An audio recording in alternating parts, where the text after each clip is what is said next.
Hey, this is Nomar Slovic, host of the I Want to Believe podcast, and you're listening to the Ghosts in the Valley podcast.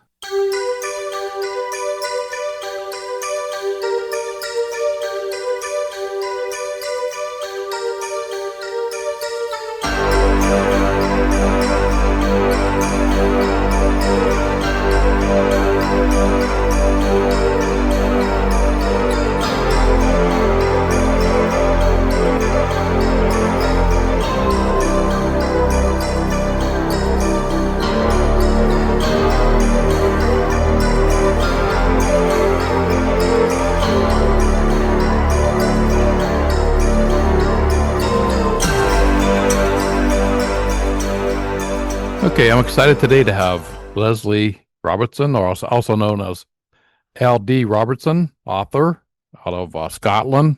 It's always cool to have somebody across the waters back on the show. And welcome back, Leslie. Thank you. Thanks for having me, Al. I know we're going to talk about your new book coming out. What this week? It should be this week, or could be the week after. It should be soon, very soon. Before we get into all that, I mean, let's give a little refresher course on your background.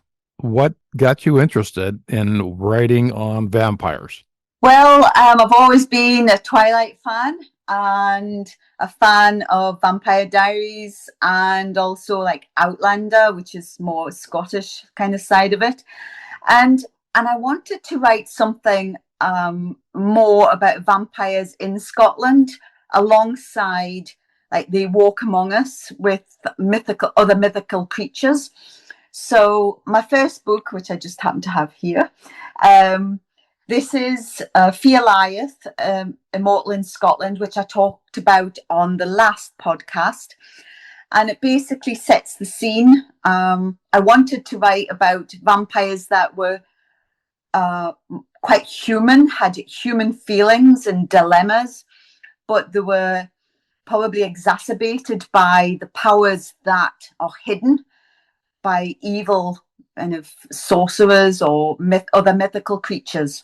Yeah, that's really interesting. I know before we talked, and he was kind of questioning, does your genre fit in my show? I said, most definitely. And I thought about that since then, and I've had a few guests really like what I said about, if you go into a museum, you're not going to find a ghost in a cubicle, or an alien, or a vampire, or a werewolf, or Bigfoot. You're not going to find those in a cubicle. So yeah, most definitely. I mean, anything that's unexplained, and I've been doing some history on the vampire since I went to the vampire crypt here in the U.S. And in Pennsylvania. Wow! And it was a crypt that's has a legend of being haunted by vampires. You should look that one up. It's in Erie, PA, the Erie vampire crypt. 5 bodies in that crypt, right? And it's got a lot of history to that, and it's always, vampires always fascinated me, even of folklore or whatever, it's just, it's the fascination of the vampire, and I'm bringing these creatures or people to life through your words, through your first book, which is exciting because you released your first book. Yes. It's the same time I released my first book last year, So we did, yeah. So we did. And it's always tough, like you're saying on your on your website, getting reviews, like pulling teeth. I know. I think I've got 4 or 5 5-star reviews, which I'm grateful for, very grateful. But it's just really getting it out there and getting people to write reviews if they've read the book. Because there's obviously a lot of people who've read my book who haven't left reviews. But how do you get to them? And you think, well, why haven't they wrote reviews? And then with my second book coming out, I'm thinking, well, okay, it's all still new. It's still just a year. How long does it take for people to pick up and buy a book or find you? There's some people just don't know how to do it. Yeah. Getting into your first book, Fear Liath, yes. Immortal in Scotland. Yeah. let's get a little review on that one first. So it starts off with a protagonist who's called Sarah. She's a 24-year-old cardiac nurse, which is like not the age, but myself. I'm like cardiac background in nursing. So I wanted to write something about a young nurse who, she's finished her shift, she works hard, she loves people, she has a great kind of fondness and dedication to her job. She lives in a flat in Seattle, in the USA, and one night coming out of a job, crossing the car park, she gets bitten by a vampire, and then she meets some, there's the turmoil of that, having to deal with transforming into this beast, and there's this pull and push of mortality and morals, and her reaction to death and becoming a vampire. So she then gets told to flee Seattle because there's a big kind of war coming with the royalty of vampires. And so she thinks, well, where can I go? Well, I need to go somewhere. It's quite dull and overcast, but pale-skinned people. So why not go to Scotland? So she ends up in Glasgow initially, and she, tries to fit into society by getting a cash in hand job, living in a kind of tenement building, kind of saying hello to her neighbours on occasions. And then she gets into quite a bit of trouble with some gangs. She doesn't agree with what they're doing, and then she deals with that in a vampire way and has to then escape Glasgow. And she's always wanted to go up north to Aberdeenshire. So Bram Stoker and the castle up there, she wants to visit a whole load of areas where they're more accepting to her kind, with mythical creatures as well, and there's a lot in Scotland. So she goes up through kind of the Cairngorms, Loch Lomond, and ends up in Aberdeen, where she meets the kind of love of her life, which is the Liath, which is the Gaelic for the Grey Man of Ben Macdui. And he's a vampire, and they kind of fall in love. And Connor Murray, and he is kind of the Grey Man, but it's kind of a play on a bit of humour. He ghosts the top of Ben Macdui, which is like the second, I think, largest mountain in Scotland underneath Ben Nevis. So he kind of scares climbers and then feeds on climbers that go to the summit. He's actually a well-known mythical creature in Scotland. So she meets him and they fall madly in love. And he says, well, why don't you come and kind of stay with me? And then there's a bit of a dilemma with his background. He's like a 300-year-old vampire who's got a bit of baggage. And there's a few kind of scraps and scrapes. And he shows her all different areas of Scotland that humans can't visit, but vampires can. It's described in my book with a lot of flair, and then they had this kind of a big battle at the end of the book, and then that leads on to my second book. I'm really connecting you with Sarah, because usually you're in cardiac, and and I think that she likes to save and help people. I think he's more of the dramatic. Connor is not a vegetarian vampire, which is what I became, because I was sorry, when I say I, it's my you put yourself into Sarah's spot. Exactly. So I'm a vegetarian in real life, and I thought, well, I would like Sarah to bring that part of her humanity with her as a vampire. So she only feeds on animals, refuses to kill pets, or endangered species.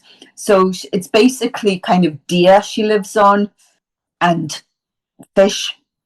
So Connor is the exact opposite. So he is more into kind of killing a few people, not too many, but to stand out, but to drinking their blood. And his eyes are like bright red, where mine are kind of a lot cooler amber, which is it's taken a bit off like the Twilight series. I wanted to, obviously, for, oh gosh, what do you call it? You can't name some things because they're trademarked. Oh, yeah, right. Copyrighted, yeah. So what I wanted to do was to take some of the things from Twilight.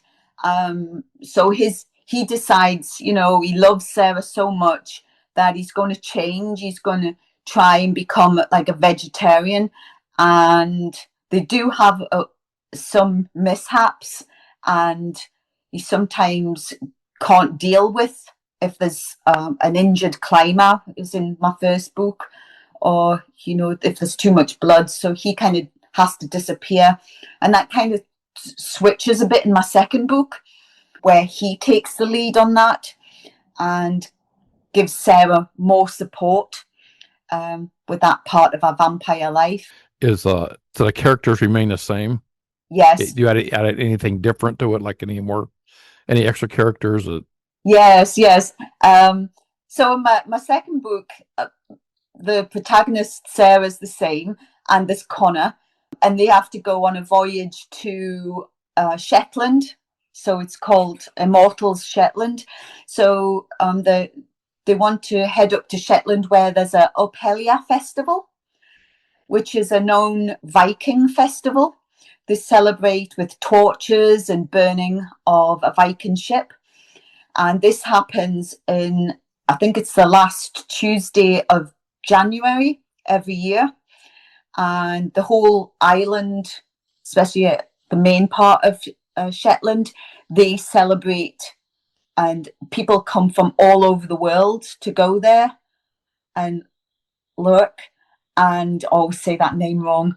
And there's cruise ships come in. Yeah. So they end up there with the wolvers, which are the half. I was going to ask you, what is a wolver? So a wolver is a Shetland mythical creature, which it's changed over the years. There's no real mention of it before 1940. And there's a few reporters who, I can't actually remember her name, that's terrible, but she was a reporter, and initially they were thought of as like fairies, but she didn't want to think of them as fairies, so she called them wolvers, and they're like half wolf, half man. However, I've changed them slightly, so in my book they're shapeshifters. So they're more wolves or human, and they are traditional fishermen, and they live on the coast, the north part of Shetland, and they fish and they live in the caves, and they're very nice, and they're not like werewolves at all. They're more like the kind of wolf people that are in Ireland. Very generous, care for the poor, care for the sick. So they befriend Connor. They've known Connor since he was turned into a vampire, and they helped him transition 300 years ago. And then they invite us up to a party in Shetland, and that's our journey. And on the way we have to go underneath the North Sea, which is quite a rough ocean. And there's like the Kraken. You might have heard of the Kraken. It's quite a well-known mythical creature. So they bump into the Kraken, and there's the Kelpies and the Selpies. They're all like cousins of mythical creatures that live under the sea or in the sea. Seal people that, when they come on land, they hang up their seal coats and turn into beautiful women. So they're part of my book.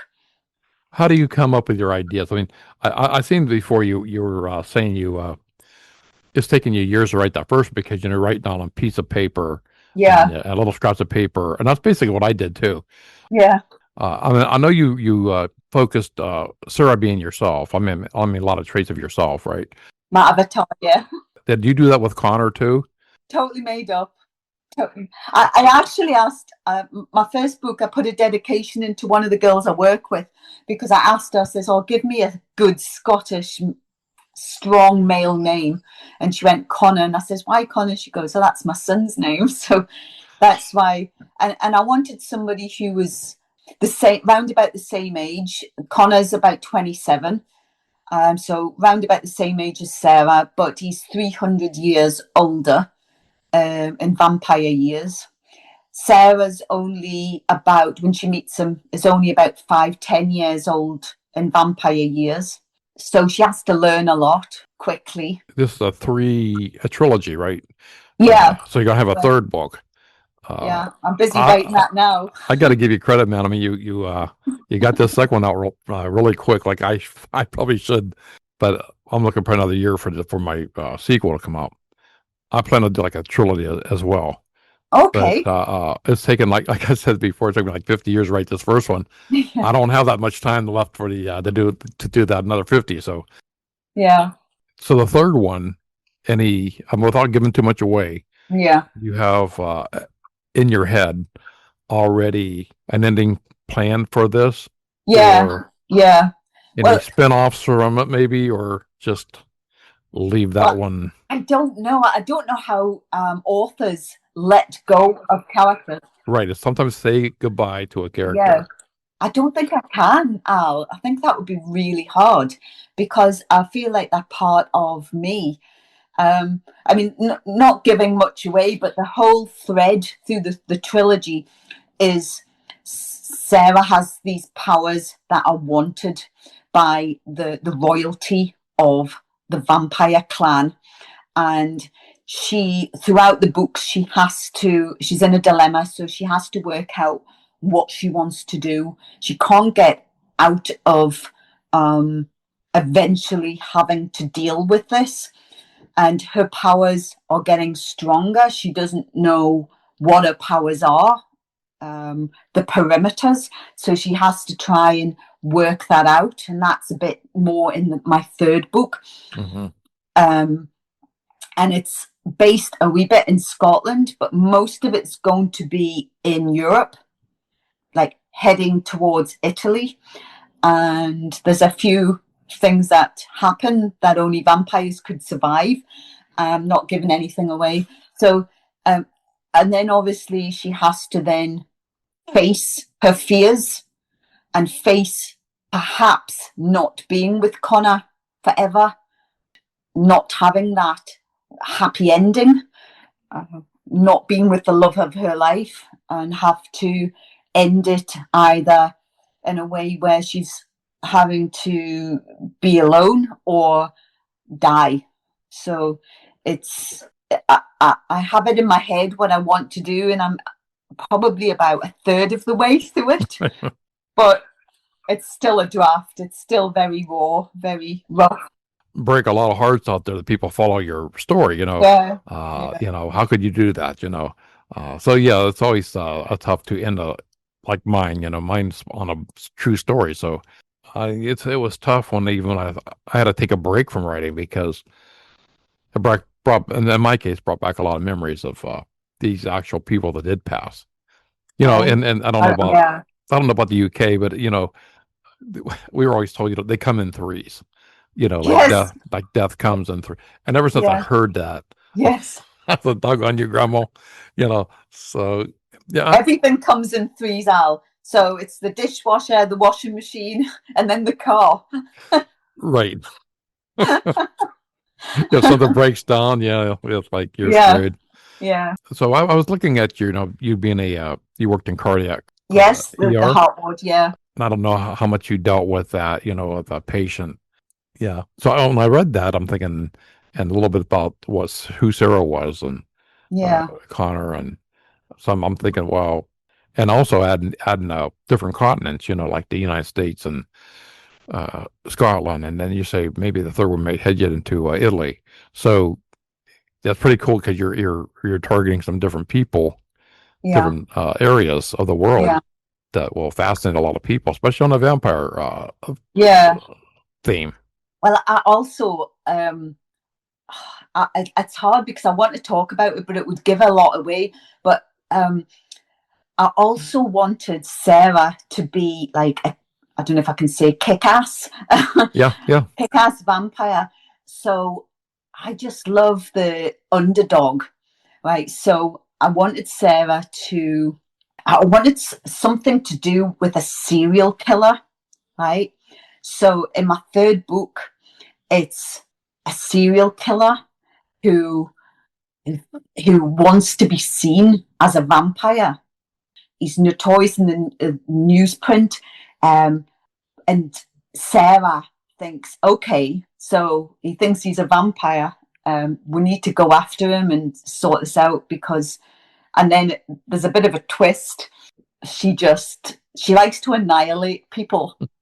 So Sarah's a very caring person, but if you get on the wrong side of her. In other words, if you piss her off, you're going to have problems. Yeah, definitely. Yeah, she holds a grudge. I kept thinking, I'm still saying I buy this book. It's on my list over here. So I'm going to get them both. So if you do write a review, I will write the review. If it comes in under my wife's name, then it's me. So well, I'll let you know when I do. So yeah, that's so cool that you're my first vampire person. So I really I'm grateful. I've had everything else you can think of, because you really can't put a vampire into a cryptid, Have you put that? Did you do? Because I watched some of your podcasts, and there was one about a crypt, and because my head's been for the last few months, there was one about a crypt. But did you do a podcast about the vampire? I did one about. Well, the only one I did was I did one on the vampire crypt. Yeah. Yes, that's the one. That's what I was talking about. Yeah. Yeah. That was so interesting. Spooky. Yeah. Imagine you're thinking of Transylvania or you're thinking about Dracula. So that's what it reminded me of, man. You're driving into the cemetery, and it's a huge cemetery. Yeah. And I have no idea where this crypt is. It was just brought to me, and how weird is that? Because I'm in the area.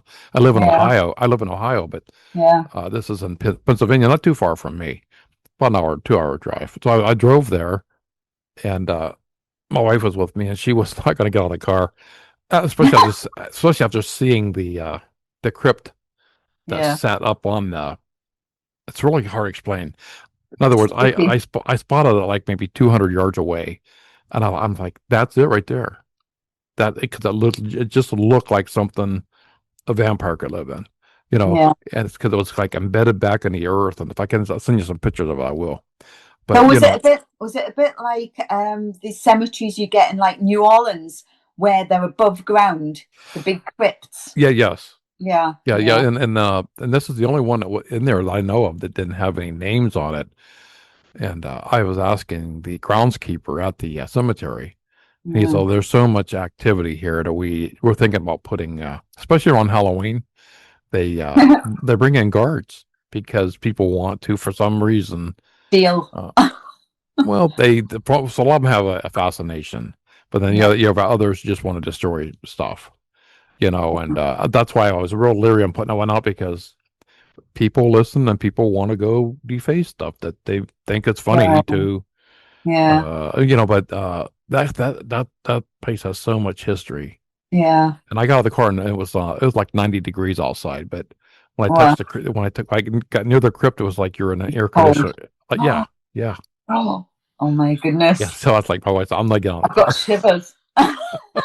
That was then you come along with the vampire book. I'm like, wow, that's really cool, and that's a good story, really. I wanted my vampires to like walk along the high street, being able to walk along the high street, or be able to swing and jump over the city at night, or go under waterfalls or down to the bottom of a loch, which is 300 meters deep.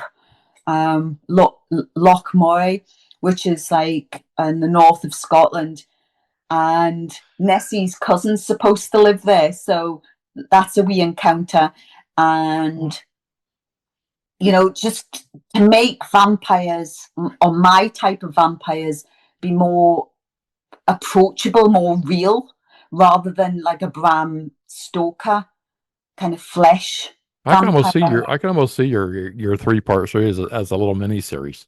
Well, that would be great. That would be awesome, wouldn't it? Yeah. Yeah, that would be awesome. Yeah, if anybody's interested.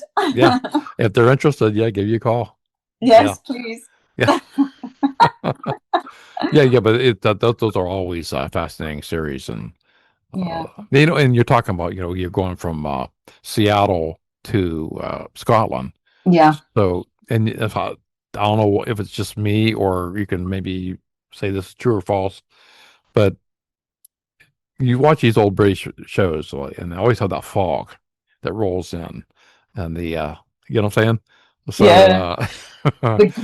The west coast of Scotland is the dampest, dullest place, but that's why we're green. And people say they don't come to Scotland for the weather. It's probably the same thing about Seattle. Really, Seattle has that. They're known for their rain and coming in off the west coast. That's one place I want to go, Al. Seattle. Yeah, I want to go there. I've never been.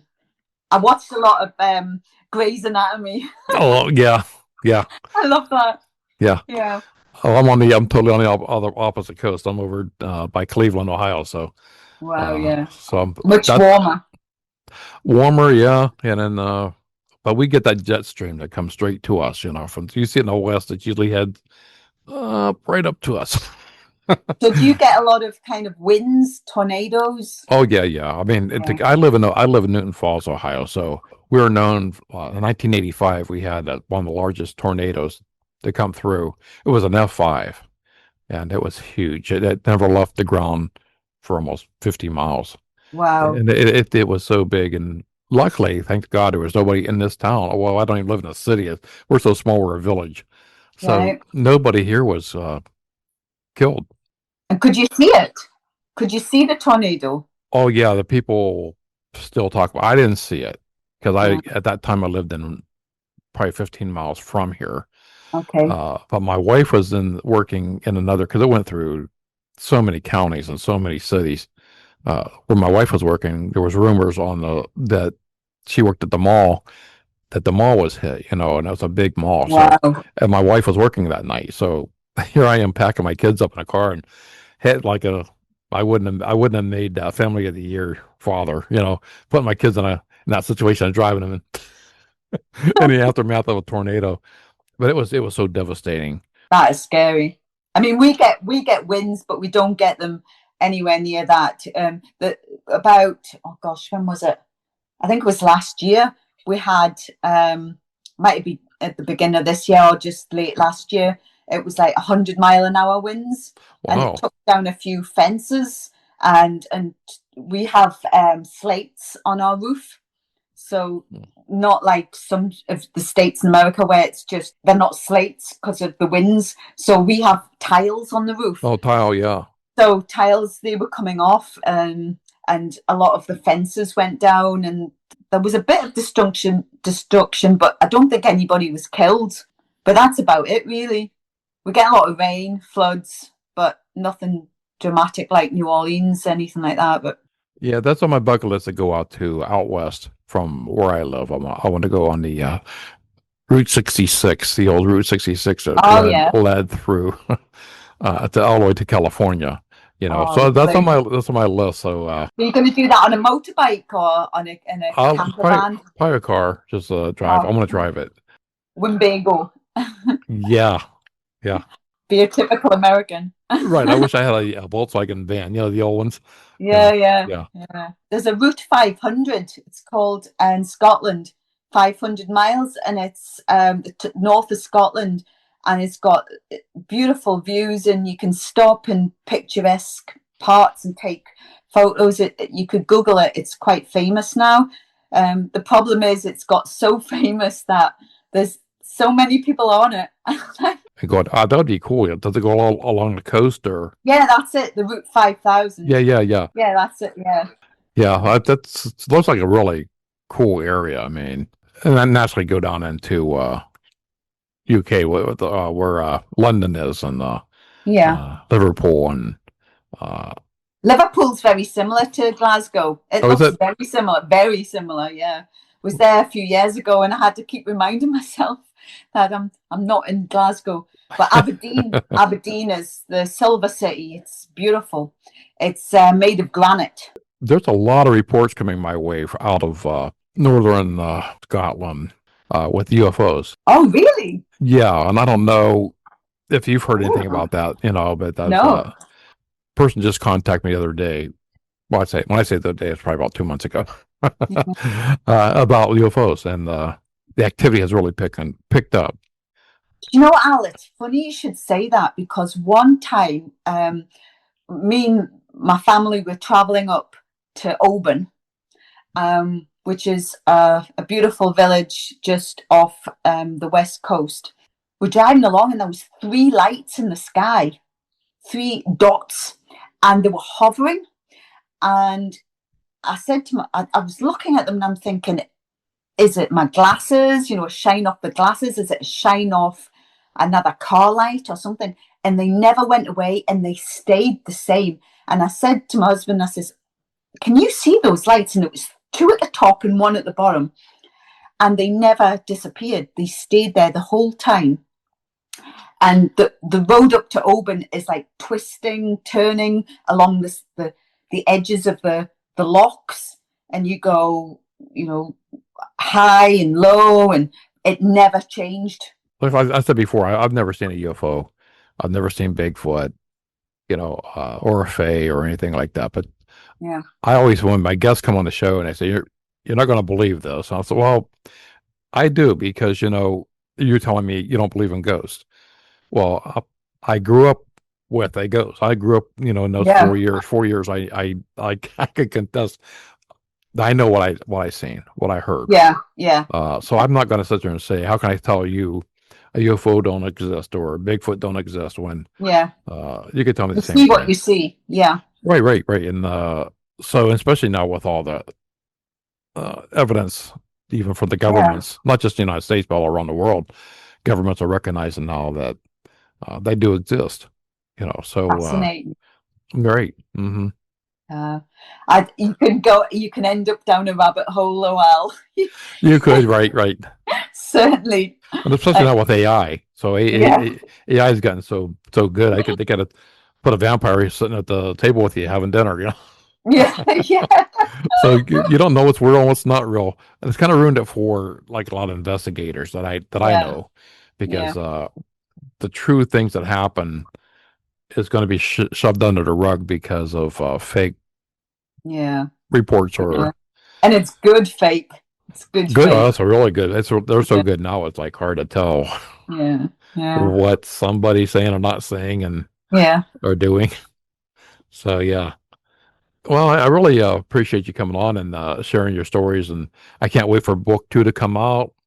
And when book 3 comes out, we're going to have you back on again, because by then I'll have both those books read, I promise. Or 1 and 2 anyway. Oh, thank you very much, Al. I really appreciate you giving up your time for us. And I hope to see you soon. And look after yourself. I will. Thank you. L.D. Robertson's books are available on Amazon. Book 1, Fear Liath, Immortal in Scotland. Book 2, Immortals Shetland.